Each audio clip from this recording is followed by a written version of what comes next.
Vamos agora para a terceira e última parte desta apresentação sobre medicina ao Renascimento e Revolução Científica. Bem, a parte 3, aqui, Spectro Patronum. Então, vamos ter energia positiva, ânimo, né? E vontade de estudar essa temática. E com isso seguimos. Estávamos começando a falar sobre William Harvey e a descoberta da circulação do sangue, né? Então, também houve uma grande resistência inicial à aceitação de suas ideias, assim como ocorreu com Vesálio, só que no caso de William Harvey, ele chegou a, digamos, vivenciar ainda durante sua existência, né, o seu reconhecimento, né? E Vesálio não, Vesálio morreu jovem, com 50 anos, e não teve o reconhecimento que Harvey recebeu em vida, né? E sim depois. Bem, por toda a Europa ouviram-se também vozes discordantes em relação a Harvey. Para todos os fins práticos, a fisiologia nasceu no século XVII e o William Harvey, foi um dos seus pais, né?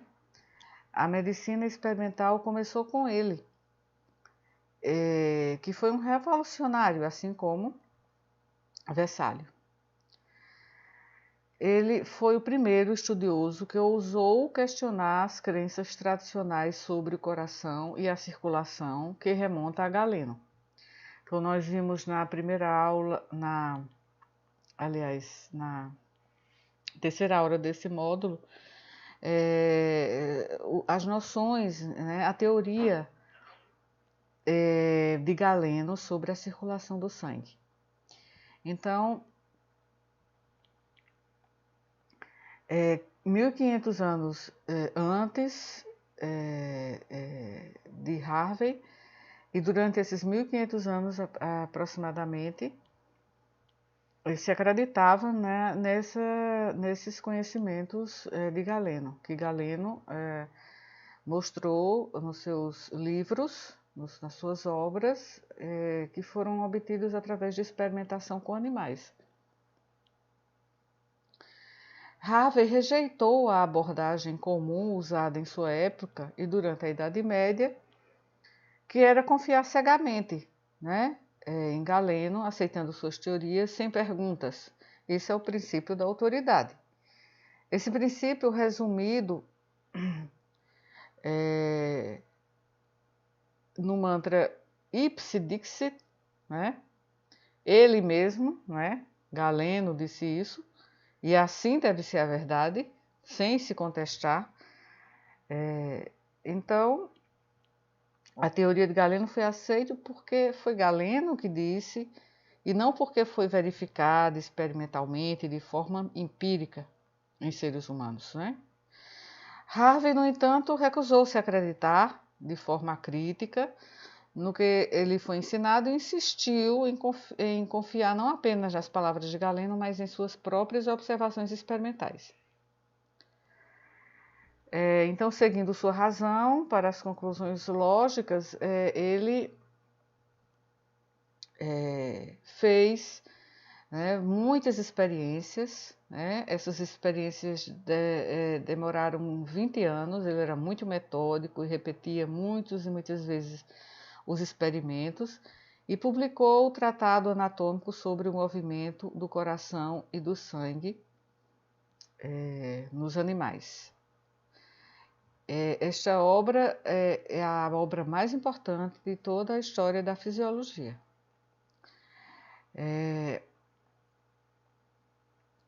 Hoje parece tão óbvio, né, o que Harvey mostrou, mas foi verdadeiramente revolucionário no século XVII. Então, promoveu o pensamento crítico, e o teste experimental dessas ideias foi uma contribuição importantíssima, né, de Harvey para a ciência e para a ciência médica. Ele concentrou grande parte de sua pesquisa a mecânica do fluxo sanguíneo no corpo humano.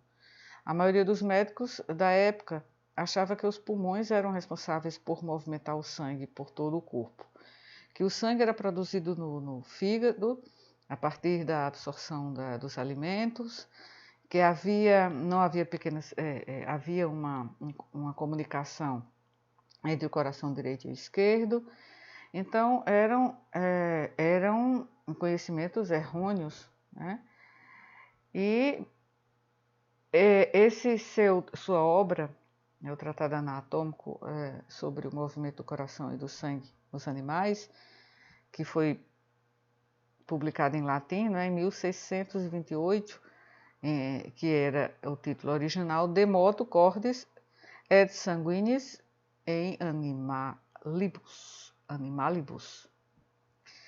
em latim, né?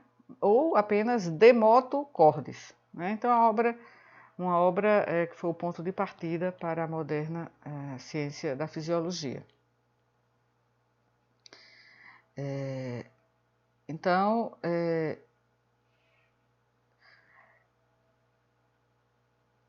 esse trabalho foi, digamos assim, como o trabalho de Vesalius, né, muito importante para a história da medicina.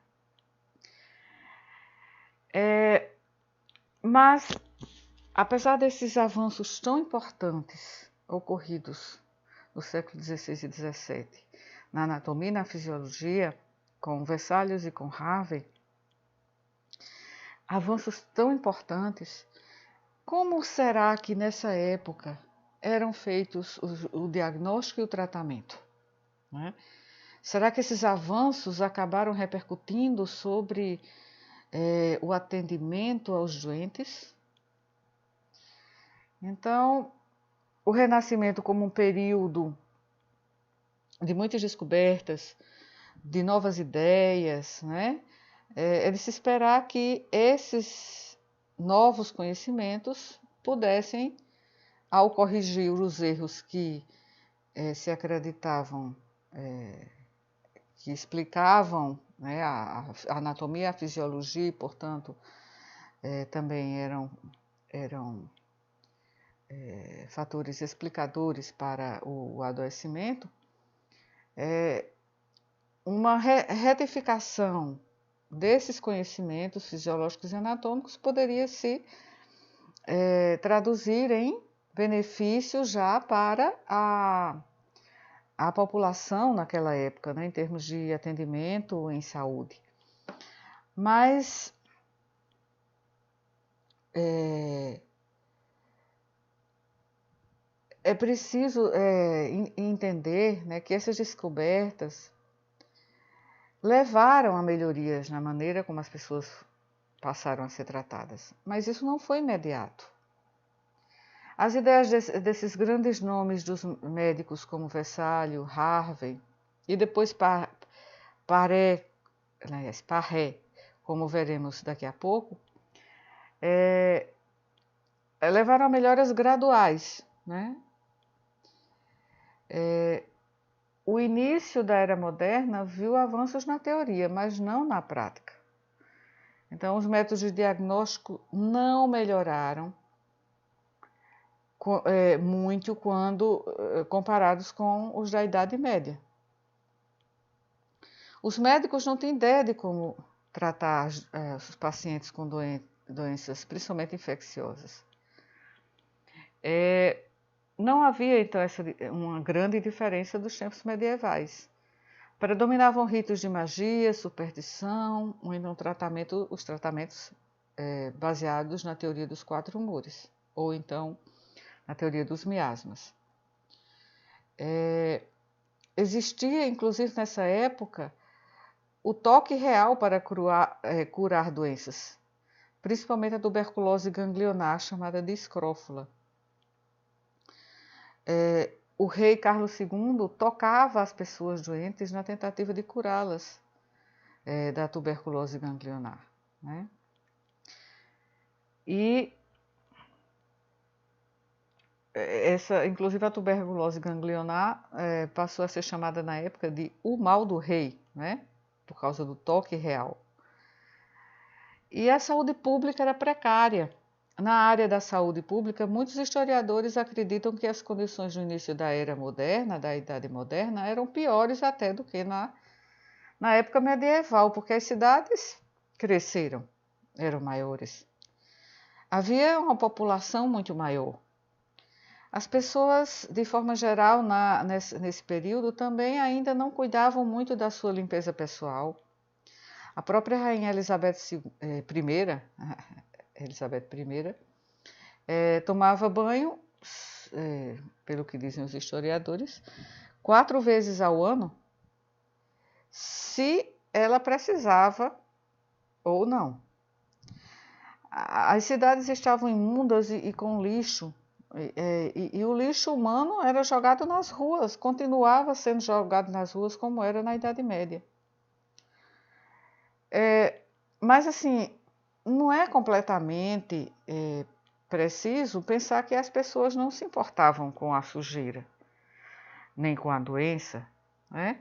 Porque as pessoas começaram a pensar que os miasmas, a sujeira, a poluição, os maus odores levavam ao adoecimento.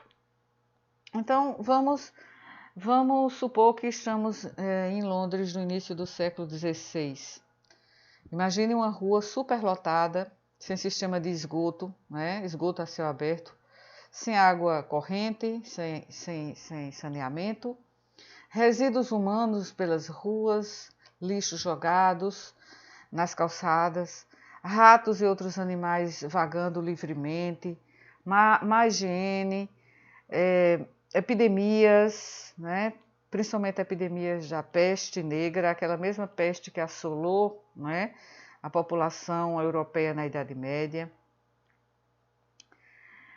O próprio Henrique VIII, que era o pai de Elizabeth I, né, ele insistiu que todos da corte, né, deveriam ser saudáveis, que a nobreza e os cortesãos fossem digamos assim, mandados embora da corte se estivessem com sinais de resfriados, né? Então as pessoas se preocupavam com as doenças, mas só que não sabiam o que fazer. E embora as pessoas pensassem que os maus cheiros causavam doenças, isso as levou a fazer coisas que melhoravam a saúde, quer dizer, embora com a teoria errada, que era a teoria miasmática, mas aí drenavam pântanos, fossas eram limpas regularmente, as donas de casa ferviam roupas íntimas para mantê-las com cheiro agradável, então as casas eram arejadas, porque se pensava, através da teoria miasmática, que essa limpeza evitaria os miasmas, né?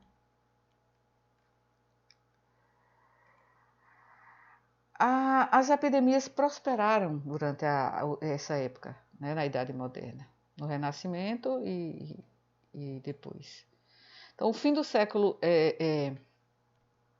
XV e o século XVI são épocas de grandes descobrimentos, né?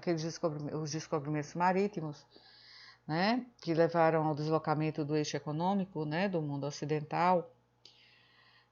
O Mediterrâneo perdendo a hegemonia comercial, né, desde o Império Romano, o Atlântico passando a ser o grande caminho e Portugal e Espanha dominando comercial e militarmente essa grande via marítima, tornando essas vias esses países, né, duas grandes potências da Europa. Então, é nesse contexto aí histórico, né, que nós estamos contando, né, esse enredo, que na verdade é um enredo histórico, não é fictício, é história. E nesse período surgiu a sífilis como uma nova doença mundial. Então, a sífilis apareceu na Europa no final do século XV, e as hipóteses para o seu surgimento é que essa doença ela veio nos navios de Colombo, que foram à América, descobriram a América e na volta trouxeram a sífilis. A outra teoria de que essa doença, a sífilis, ela já existia na antiguidade e que sofreu mutações e reapareceu aqui na Idade Moderna. Mas a hipótese mais aceita pelos historiadores é que foi uma propagação de doenças do Novo Mundo para o Velho, para a Europa.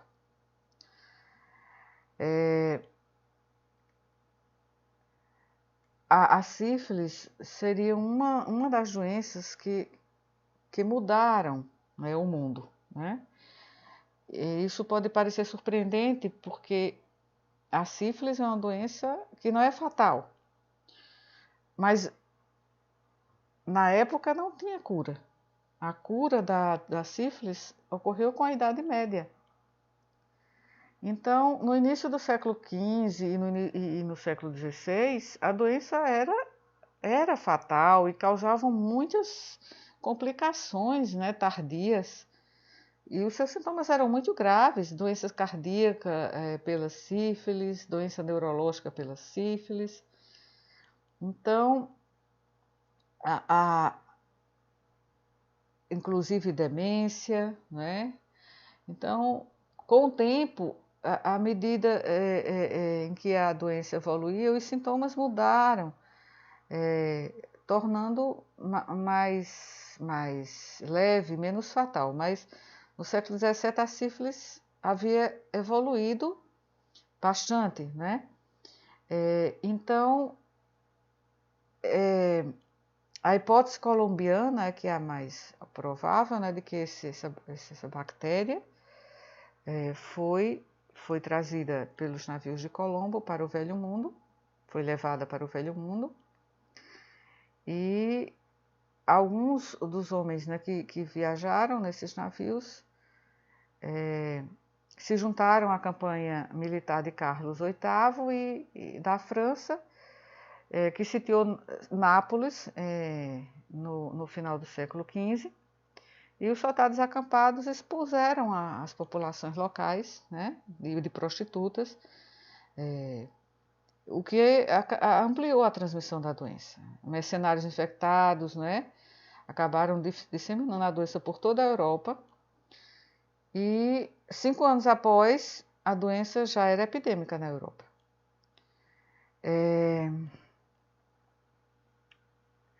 Bem, então, essa foi uma das doenças, né, que foram importantes na época e por muito tempo ainda, né? Ainda é importante, é uma doença importante, mas hoje existe tratamento, existe prevenção, né?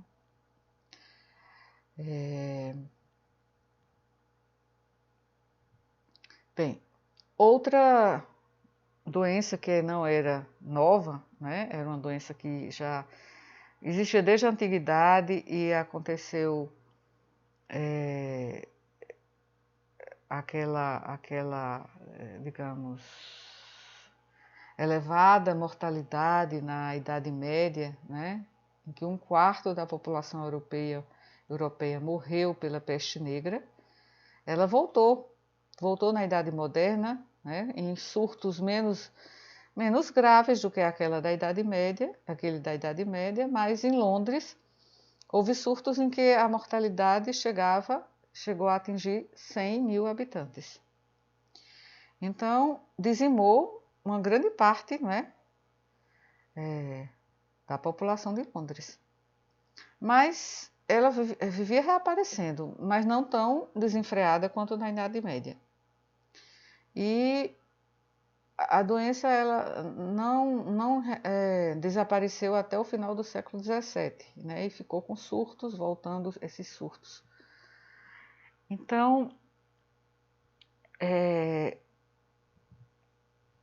apesar das descobertas na anatomia e na fisiologia, os médicos ainda não sabiam que os germes causavam essas doenças, né?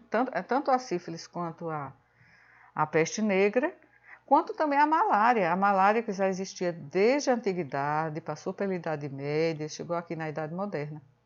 Não se sabia que eram micróbios, micro-organismos vivos que provocavam essas doenças. Nessa época, em relação à malária, se descobriu a quinina. Na verdade, não se descobriu porque os índios sul-americanos já usavam a quinina, que é de uma... A quinina foi, digamos, uma descoberta inesperada, aí no século XVII, mais ou menos, para os europeus, mas os indígenas já usavam a quinina na América, né, para o tratamento da malária. Então, quando os europeus chegaram na América do Sul, eles encontraram a casca da quinina, né, que era da casca da árvore cinchona, o quina-quina, e principalmente no Peru, que era usada para tratar a malária desde muito antes, né, de chegarem os colonizadores. Inclusive era chamada de casca dos jesuítas, ou casca sagrada. Então, esses nomes derivam, né, do seu uso por missionários jesuítas na América do Sul. E existem lendas, né, sobre esse uso pela população nativa. Índios com febre alta melhoravam com o uso dessa casca, né? Mas assim, não vou me deter agora nessas lendas, porque senão vamos terminar esse terceiro vídeo sem concluir esses tópicos que eu coloquei para essa temática, né? Bem, então o que aconteceu foi que uma condessa espanhola, a condessa espanhola de Chinchón, por isso que a árvore ficou sendo chamada de cinchona, esteve no Peru, contraiu uma febre que supostamente era malária e foi curada, né, com o uso da casca dessa árvore. Quando ela retornou à Espanha com a casca, levou, claro, a casca, né, a casca sagrada, ela introduziu a quinina, né, que tinha na casca da quina-quina, na Europa, no século XVII. E só no século XVIII é que o botânico Linneu, né, chamou a árvore de cinchona em sua homenagem. Então se descobriu, né, a malária também na Europa passou a ser tratada com a quinina. Outras doenças também foram importantes, né, como a varíola, e as doenças eram frequentemente importadas e exportadas, né, através de comércio e das viagens. A exploração europeia também infectou nações do Novo Mundo com doenças, principalmente varíola, gripe, sarampo, que eram doenças virais que dizimaram, né, populações quase inteiras dos nativos indígenas do Novo Mundo, porque eles não tinham imunidade para esses vírus.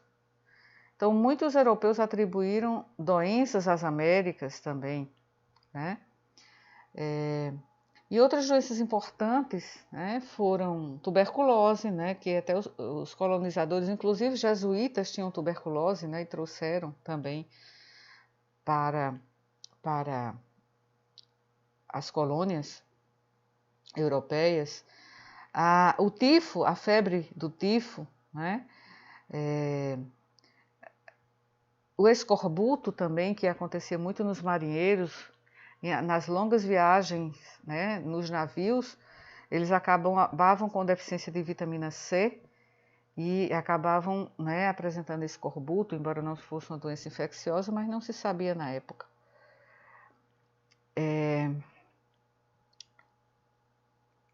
Bem, quando a sífilis surgiu, né, na Europa, Girolamo Fracastoro começou a pensar que essa doença era contagiosa, ou seja, contágio, passagem de uma pessoa para outra. O Girolamo, ou Jerônimo Fracastoro, o Fracastoro era um médico italiano e ele começou a observar, né, que o contato era um contato que era contagioso. E foi a primeira, digamos, não foi a primeira, mas assim, pelo menos na Idade Moderna, foi a primeira vez que se falou de contágio, né? Mesmo antes de se saber da existência dos micróbios. E o próprio Girolamo Fracastoro é que chamou essa doença de sífilis, porque ele escreveu um poema épico sobre um dos seus pacientes que era muito,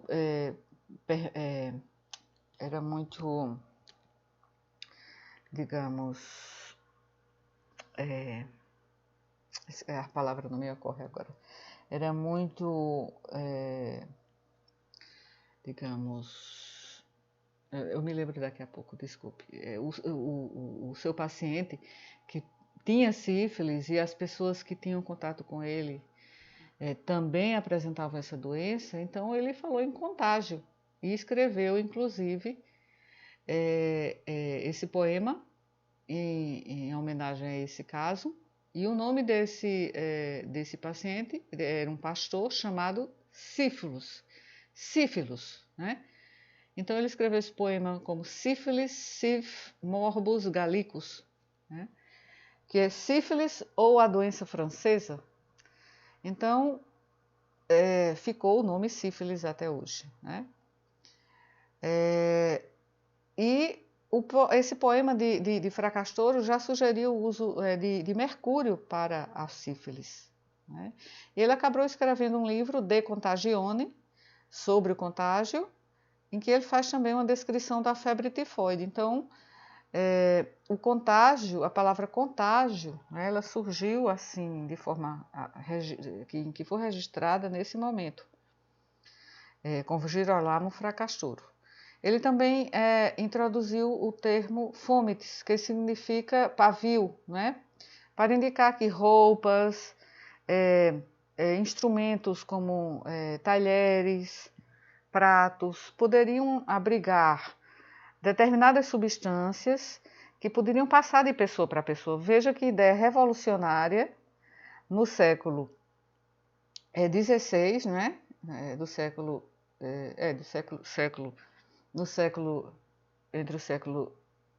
XV e XVI, e que não se sabia da existência dos micróbios. A teoria microbiana só foi surgir, né, de forma a se consolidar e se aceite no final do século XIX, né? E tem essa importância, né, esse médico italiano na história do contágio, né, na história inclusive da teoria microbiana. Então aqui fazendo uma referência ao que falamos anteriormente. Sim, lembrei agora a palavra, desculpe, a palavra do pastor, que era o paciente de Girolamo Fracastoro, que era muito promíscuo, certo? Ele era muito promíscuo e adquiriu a sífilis e novamente ele teve recorrência da sífilis, né? Então aí ele deu o nome de sífilis a essa infecção. Bom, então voltando aqui, que o intercâmbio colombiano ainda, né? Refere-se ao intercâmbio de doenças, né? Não só de ideias, alimentos, culturas, mas de doenças, né? Então, após a viagem para as Américas de Cristóvão Colombo, levou doenças, como no caso da sífilis, para o Velho Mundo, como trouxe doenças para o Novo Mundo, né? E no Velho Mundo aqui a gente não está querendo dizer apenas a Europa, mas todo o Oriente, né, o hemisfério, né? E nas Américas, a chegada dos europeus trouxe também muitas doenças, né? Além de escravidão, guerras, mas as infecções virais dizimaram populações indígenas nas Américas do Sul e Central, após a chegada de Colombo, né? E causou uma destruição que foi uma destruição assim, muito superior à dizimação dos nativos, superior à da peste negra, lá no século XIV, na Idade Média. Então, na Europa. Claro que na Europa, né? A Idade Média é na Europa. Os europeus, eles trouxeram esses tanto o vírus quanto a varíola, né? Que é por bactéria. O sarampo era fatal e uma gripe era fatal para os indígenas que não têm imunidade. Também do tifo, a cólera, né? Bem, as gripes eram mortais, né? Gripe mortais, sarampo e varíola. Bem, e como eram os médicos que atuavam, né? Atuavam nessa época, no século XVI, né? Então havia várias classes, não só de médicos, mas também de outros profissionais que atendiam nas práticas de saúde. E havia os médicos que eles possuíam conhecimentos teóricos, eles tinham passado por uma universidade, por uma escola médica, usavam o latim em seus escritos e eram a elite, né, da profissão. Tinha os cirurgiões que tratavam feridas e traumatismos, faziam amputações, drenavam abscessos, usavam cautério. E os cirurgiões barbeiros, que faziam sangrias, aplicavam sanguessugas, também barbeavam seus fregueses e por vezes até concorriam, né? Até não, por vezes concorriam com os cirurgiões, né? Também lancetando abscessos e fazendo curativos. Tinha também os farmacêuticos, chamados também de apotecários, porque eles vendiam e muitas vezes produziam os medicamentos de plantas e aquelas panaceias, né? E também às vezes atendiam e tratavam pacientes. Então, havia também muitos charlatães, né? Charlatões. A medicina do século XVI foi marcada também por uma onda de profissionalização, né? Além das influências científicas evidenciadas assim por textos, né, sobre anatomia, fisiologia, que foi importante, né? Não foi imediatamente, mas teve importância posteriormente. Em meados do século XVI, também havia poucos médicos, médicos com diploma, né? Diploma de Oxford, de Cambridge, de Pádua, que diagnosticavam, também de universidades da França, diagnosticavam problemas, eram como clínicos, né? E eles eram considerados os verdadeiros médicos. Os cirurgiões barbeiros realizavam essas pequenas cirurgias, extrações dentárias, sangrias, e os cirurgiões que realizavam cirurgias maiores, eles realizavam muitas vezes na presença de um médico. Porque os barbeiros, cirurgiões barbeiros e os cirurgiões, geralmente eram considerados inferiores aos médicos. E também os farmacêuticos, né, subalternos.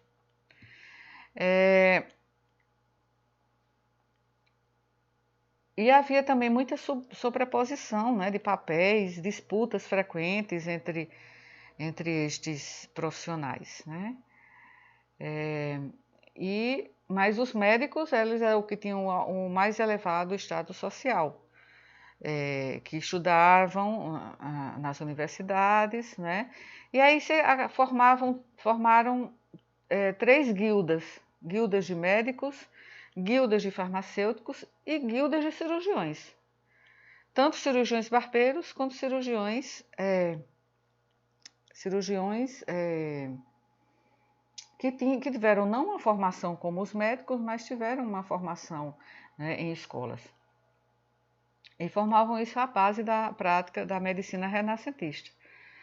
E eles foram gradualmente se estabelecendo, né, nessas corporações chamadas de guildas, ainda as guildas medievais, mas as guildas na Idade Moderna já começaram a cair em decadência, né, a decair, e depois se começaram a formar corporações que não eram assim, digamos, para proteger os próprios médicos, né, como eram as guildas. Nós vamos falar sobre isso na história dos códigos.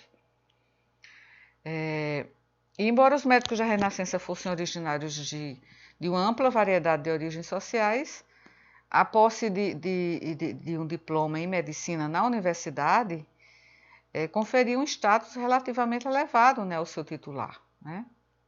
Então, o apego à universidade estava associado a uma série de privilégios, né? E os médicos confinavam sua prática a uma clientela urbana e mais próxima. Os médicos se vestiam austeramente, com uma batina e uma capa pretas, com aqueles punhos, né, e com aquela gola daquela época, chapéus de abas largas, né? Então, eles tendiam a ser humanistas, poetas, né, sabiam latim, eram muito hábeis no discurso, né, tinham doutorado, né, porque eles podiam ter feito ou bacharelado ou doutorado na universidade. Bom, e os cirurgiões barbeiros, farmacêuticos, não. Então, esse mundo profissional no Renascimento era bem complexo, né? E tinha muitos conflitos. Bem,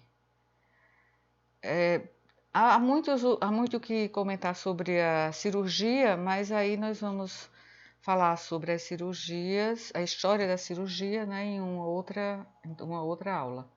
Mas vamos só chamar a atenção para os cirurgiões barbeiros. Já falamos sobre essa classe, né, de profissionais da saúde dessa época, mas assim, eles foram tão importantes na Idade Média e também continuaram sendo na Idade Moderna. O cirurgião barbeiro era um dos profissionais assim mais comuns na Europa medieval, mas continuaram ainda, porque os médicos com formação universitária, e mesmo os cirurgiões com a formação mais diferenciada, que não eram os cirurgiões barbeiros, eram poucos ainda, né? Mas durante séculos a cirurgia foi um ofício e não uma profissão. Até durante a época do Renascimento e mesmo depois, os cidadãos de Londres, eles visitavam um cirurgião barbeiro para tratar um problema de saúde. E além de fornecer serviços de higiene, barba, né, cortar o cabelo, os barbeiros realizavam todos os tipos desses procedimentos mais cruentos, extrações dentárias, sangrias, pequenas cirurgias e também amputações, como a gente já mencionou na aula sobre medicina na Idade Média. E esse poste aqui, que ainda é usado agora, tem um valor histórico, mas voltou a ser usado agora nas barbearias contemporâneas, né, em que já falamos sobre esse poste na última aula, né, com essas faixas branca, azul e vermelha, que indicavam, né, o ofício do cirurgião barbeiro. Aqui essa representação aqui, pictórica, é de um médico e um cirurgião que atendem uma paciente daquela época, né? Os cirurgiões, eles tinham menor escolaridade do que os médicos e os cirurgiões barbeiros não tinham nenhum tipo de escolaridade, né? E eles tinham as guildas, né, que os treinavam, mas não era um treinamento assim como na universidade, né, que havia toda uma fundamentação. A fundamentação que na época era uma fundamentação bastante duvidosa, né, mas era o conhecimento racional da época. Então, o cirurgião era bastante desvalorizado, tanto o cirurgião barbeiro quanto o cirurgião que tinha uma formação universitária, né? Em contraste com o modelo que era supostamente seguido exclusivamente pelos médicos.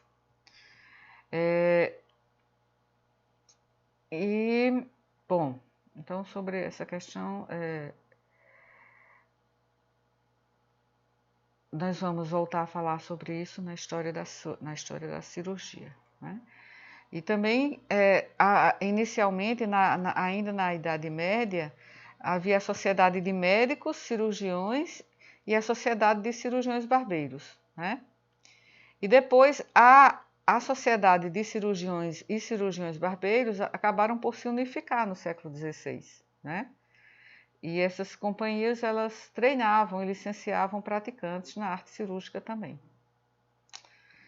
Nós vamos voltar a falar sobre essas sociedades de cirurgiões e de médicos em outra aula.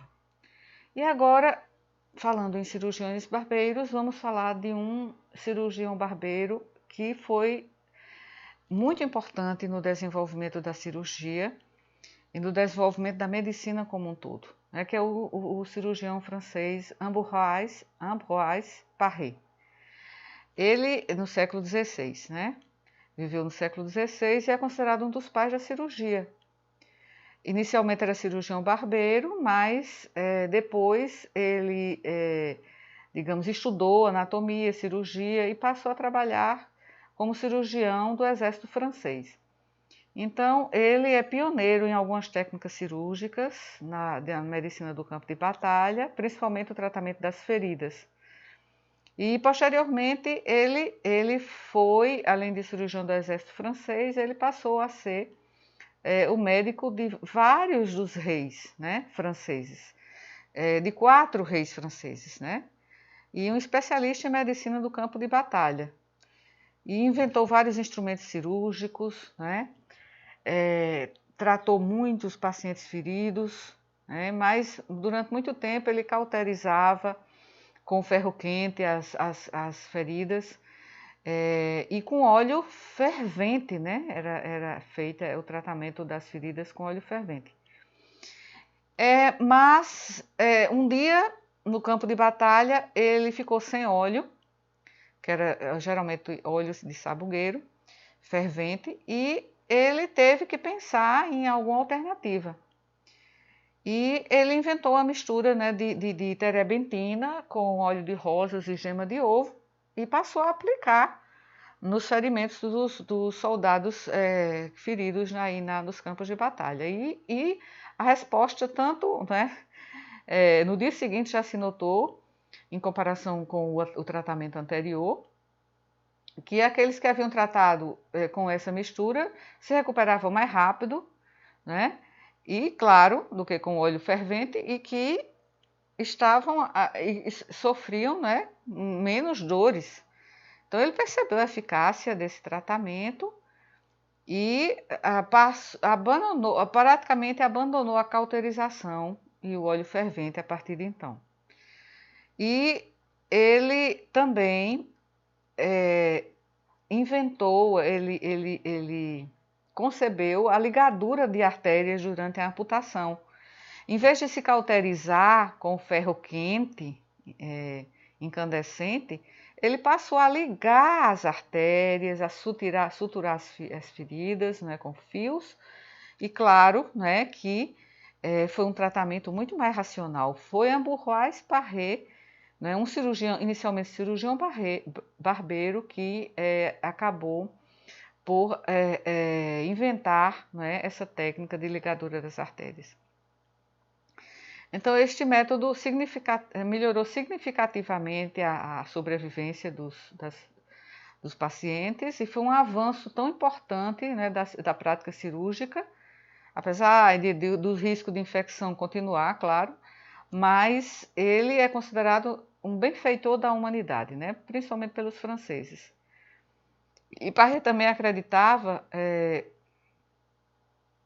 que essas pessoas elas podiam usar próteses, essas pessoas que tinham os membros amputados, e passou a ele mesmo a construir próteses de membros inferiores e superiores para aqueles feridos da guerra, né? Então realmente foi um outro gênio, né, da medicina renascentista, né? Então aqui ele é retratado nesta figura como um benfeitor da humanidade, né? Que ele introduziu na medicina rudimentar renascentista esses métodos importantes que fizeram com que houvesse menos sofrimento, ou fosse menos cruel o tratamento, né, e mais eficaz.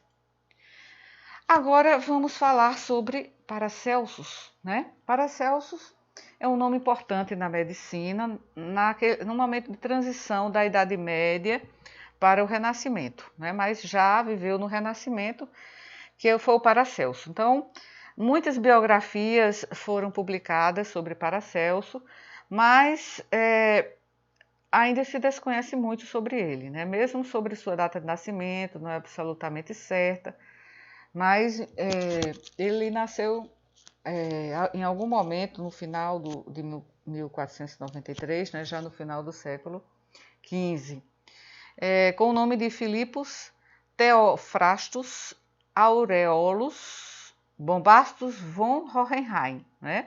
Ele era suíço e ele assumiu o nome acadêmico de Paracelso, né? Ele mesmo escolheu, porque havia o médico romano Celso, né? Que escreveu muitas obras, foi muito famoso também. E ele colocou Paracelso, quer dizer, ele queria se igualar ou ser até melhor do que Celso, o médico romano. E ele se tornou também um crítico muito veemente, né, dos mestres antigos, como Galeno e Hipócrates. Isso enfureceu seus colegas acadêmicos, né, que acreditavam piamente em Galeno. E ele, inclusive, de tão rebelde, ele queimou valiosos livros clássicos, né, tanto de Hipócrates, quanto de Galeno, quanto de Avicena, em praça pública, né? E isso gerou muita revolta. E outra coisa, ele se comunicava em alemão, não em latim, se recusava a usar aquela roupa preta, né, que os médicos usavam. Então,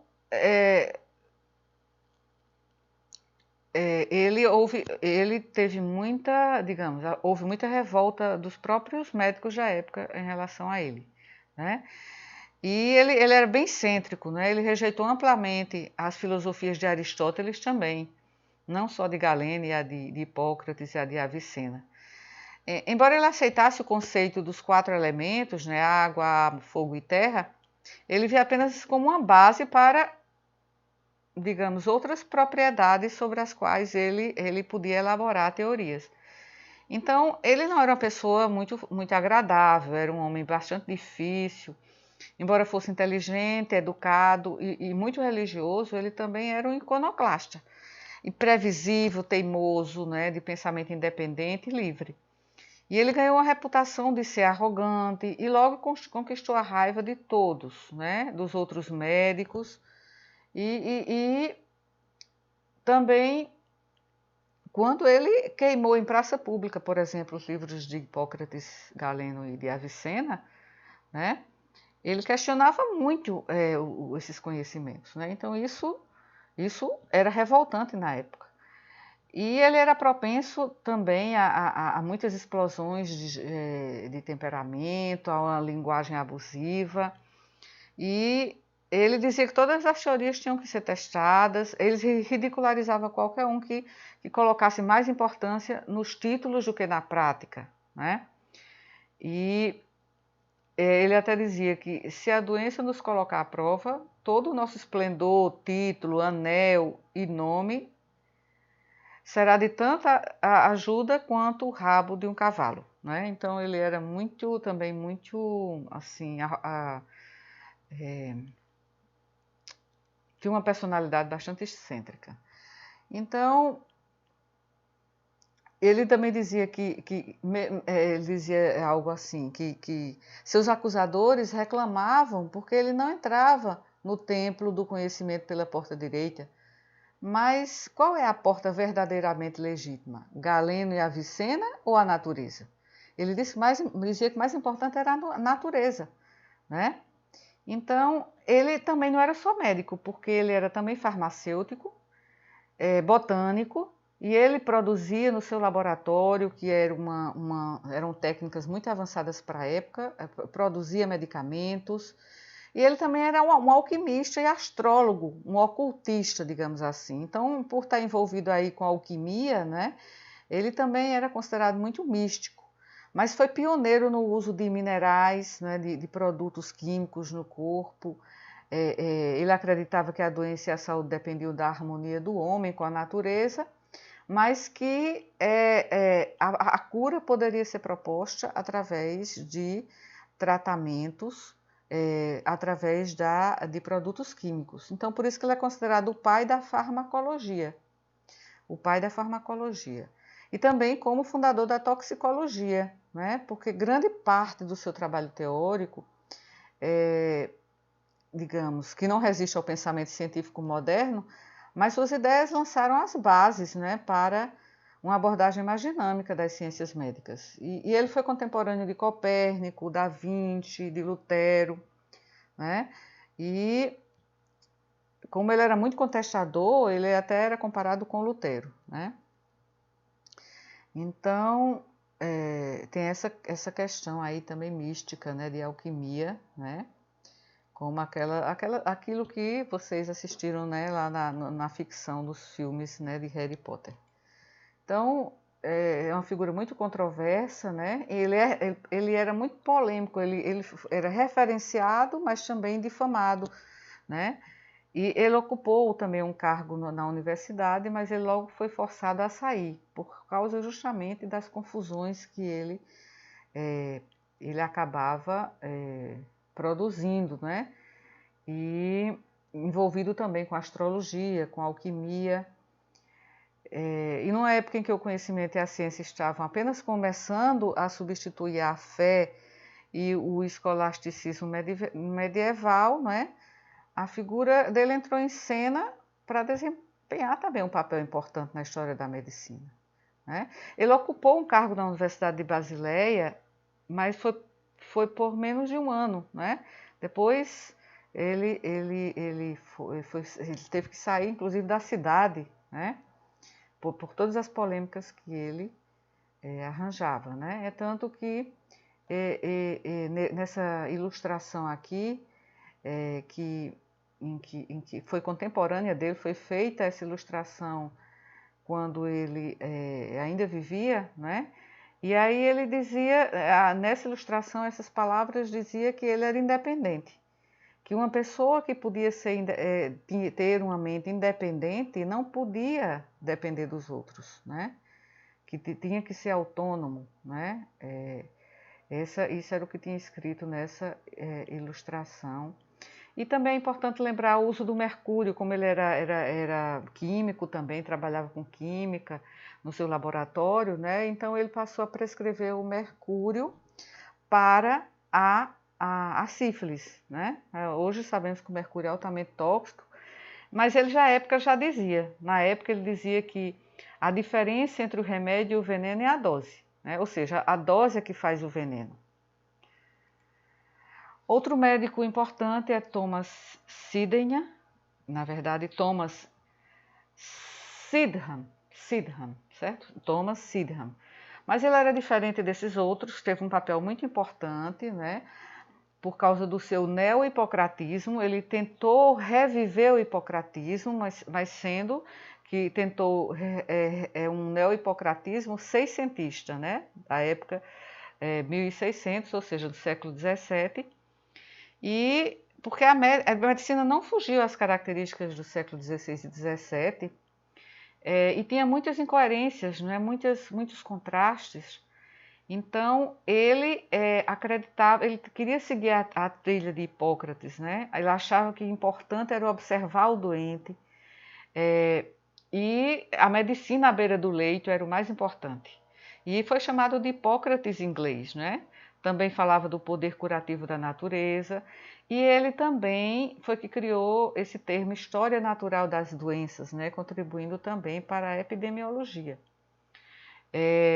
E foi um grande prescritor de láudano, embora o Paracelso já usasse o láudano, né, que era uma mistura de ópio com outras substâncias para a dor, mas foi Thomas Sydenham que usou de forma muito mais assim frequente e se tinha certeza que nessa fórmula do Sydenham se usava o ópio, né? Não se tem certeza que no láudano, né, que era usado para a dor, amplamente usado nessa época e até depois, né, já na época vitoriana. Mas o de Thomas Sydenham, ele usava uma mistura de ópio com álcool, né, e tinha também outras substâncias, nesse láudano. É tanto que era chamado de láudano de Sydenham, né? E ele descreveu muitos sinais clínicos, né? Inclusive a histeria, que ele dizia que ocorria não só entre mulheres, que não era associada ao útero, que era um problema mental e que acontecia também com homens, né? Então ele teve grande contribuição no estudo da histeria. E também, assim, ele descreveu um dos sintomas muito importantes que ele descreveu foi a coreia de Sydenham, que acontece na febre reumática, né? Sim, acabei lembrando que além de álcool, na verdade era vinho, né, que tinha no láudano de Sydenham. Tinha ópio, açafrão, cravo, canela e vinho, é isso. Certo? Então, ele prescrevia muito o láudano, muito o láudano. Foi um grande prescritor do láudano. Também usou quinina para a malária, né? E foi um médico muito importante, né? Numa época em que a profissão médica defendia teoria e sistematização, né? Sua crença no poder da observação e da experiência sobre a teoria científica atraiu tanto críticas, né, quanto reconhecimento da sua importância, certo? Então, houve mudanças nessa época? Houve, né, muitas mudanças também. Houve um começo, né, de abandono das superstições, né, dá para ver pela contribuição de Sydenham e do próprio Paracelso, né, e das contribuições da anatomia também, da fisiologia de Vesalius e de Harvey. No entanto, apesar desses desenvolvimentos tão promissores, né, e de que havia médicos eruditos, humanistas, a terapia era essencialmente baseada na teoria hormonal, né? E o desenvolvimento da química e da farmácia se deu a Paracelso, né? Mas ainda persistiam muitas superstições ainda aceitas ainda no século XVII, tá? Então a prática médica ao Renascimento, né? Os pacientes eram atendidos em suas casas, a consulta era a observação dos sinais e sintomas, baseado na teoria dos humores ainda, então não mudou muito em relação à Idade Média. Então, ao Renascimento houve muitos ganhos, né? A crescente demanda pela educação médica formal, valorização e desenvolvimento da anatomia e fisiologia, a produção de uma rica e diversificada literatura médica, a criação de um ambiente de inovação, né, pela dissecção, os trabalhos de Vesalius e de Harvey, né? Então, houve uma grande contribuição, só que o legado do passado continuava, quer dizer, o conhecimento médico e a prática ainda eram extremamente deficientes, como da Idade Média. Apesar de existirem médicos com formação universitária, que era uma minoria, o cuidado em saúde ainda era muito precário. Epidemias e pobreza estavam além do controle, né? Tanto dos médicos como do poder público. Então, aqui a bibliografia que usada para esta apresentação. E assim terminamos essa temática, né, que acabou sendo apresentada em 3 vídeos, né? 3 vídeos porque demandou também uma fundamentação sobre a revolução científica e sobre a filosofia natural e filosofia experimental, e a mudança da visão de mundo, né? E dos filósofos, né, que foram tão importantes, né, na Idade Moderna. Então, assim concluímos esta apresentação.